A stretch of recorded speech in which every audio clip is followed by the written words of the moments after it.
From the Albuquerque Journal, this is the leading news. I'm Gino Gutierrez. It's Wednesday, January 21st. Here's what we're covering on today's episode. In her final and longest State of the State address, Governor Michelle Lujan Grisham used Tuesday's speech to reflect on New Mexico's progress since she took office in 2019, while urging lawmakers to press ahead on an aggressive final year agenda. The term-limited governor highlighted reductions in poverty and a stronger fiscal position as signature achievements. But she also stressed that her administration and the legislature still have work to do, particularly on healthcare, public safety, education, and childcare.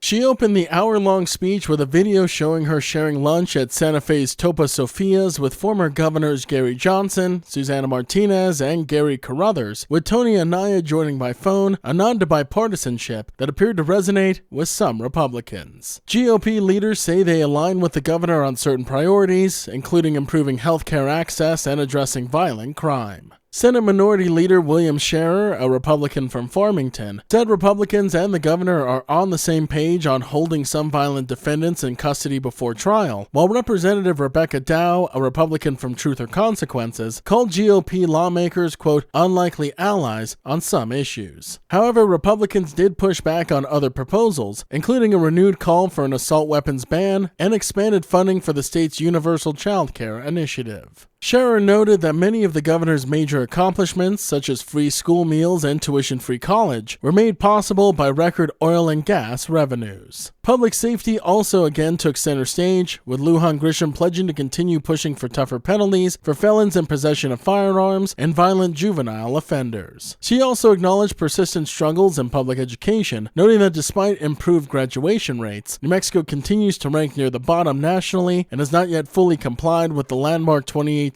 court ruling on services for at-risk students. Healthcare was also a major focus of the address, with the governor calling for joint interstate medical compacts, revising medical malpractice laws, and expanding provider access. Democratic lawmakers say they are prepared to move quickly, unveiling a package of bills aimed at easing the state's healthcare workforce shortage. The governor also unveiled or emphasized several proposals that remain contentious, including a cell phone ban for public school students and a major expansion of the state's subsidized childcare. While the latter drew a standing ovation from Democrats, lawmakers remain divided over its costs and long-term stability. As Lujan Grisham enters her final year in office, she framed her agenda as both a legacy and a challenge. One she said is aimed at making New Mexico safer, healthier, and more attractive to families and workers in the years ahead. A judge on Tuesday ordered that actor and director Timothy Busfield be released from custody while criminal charges against him move forward, ruling that prosecutors did not show he should remain jailed before trial. Busfield faces one felony count of child abuse and 2 counts of criminal sexual contact of a minor under the age of 13, stemming from allegations that he inappropriately touched an 8-year-old child actor on the set of The Cleaning Lady in New Mexico. Busfield has denied the allegations. During a 2-hour pretrial detention hearing, Busfield's attorneys argued that the accusations were fabricated by parents of the twin child actors who were removed from the show after its 3rd season. The defense claimed the boys initially denied abuse in early police interviews and suggested the parents were motivated by retaliation and lost income. A defense witness said the twins earned about $50,000 per episode combined. Prosecutors countered that the children later gave consistent, detailed accounts during medical exams and forensic interviews, and argued Busfield posed a danger if he was released. They also cited past allegations against him, though Judge David Murphy said those claims were, quote, neutral because Busfield had no criminal history. In ordering his release, Murphy barred Busfield from contact with minors or anyone involved in the case. Busfield turned himself in earlier this month and was supported in court by dozens of character references, including his wife, actress Melissa Gilbert. And hundreds of Albuquerque students walked out of classes on Tuesday as part of a nationwide, quote, Free America walkout, protesting immigration enforcement under President Donald Trump. Students at 6 Albuquerque Public Schools high schools, Manzano, Highland, Sandia, Albuquerque High, Del Norte, and El Dorado, left class around 2 p.m., according to the district. APS says it does not sponsor or encourage the walkouts, but acknowledged that students felt compelled to participate. School leaders notified families in advance and encouraged students to protest safely and respectfully. At El Dorado High School, about 200 students gathered near Montgomery and Wantabo to demonstrate, many citing concerns about immigration and custom enforcement actions and broader immigrant safety issues. Students say they were exercising their First Amendment rights and calling attention to policies they believe create fears in schools and communities. Some protesters tied their message to the start of New Mexico's legislative session, advocating for the Immigrant Safety Act, which would limit cooperation between public agencies and immigration enforcement. Republican Party of New Mexico Chair Amy Barella criticized the protest, saying ICE is focused on removing serious criminals and praising the Trump administration's immigration policies. The El Dorado protest lasted about 2 hours and ended when the school day concluded. The Leading News is powered by the journalism of the Albuquerque Journal. If you enjoy hearing all of the stories we share with you here daily, please consider becoming a digital subscriber to the Journal by utilizing the discount code in our show notes. Every subscription helps support local journalism and allows us to provide you with the news that matters to you. Now taking a look at Albuquerque's weather forecast. Today you can expect sunny skies with a high near 54, and as for this evening, mostly clear with a low around 28. To keep up with all the latest news from the Albuquerque Journal, you can visit our website at abqjournal.com.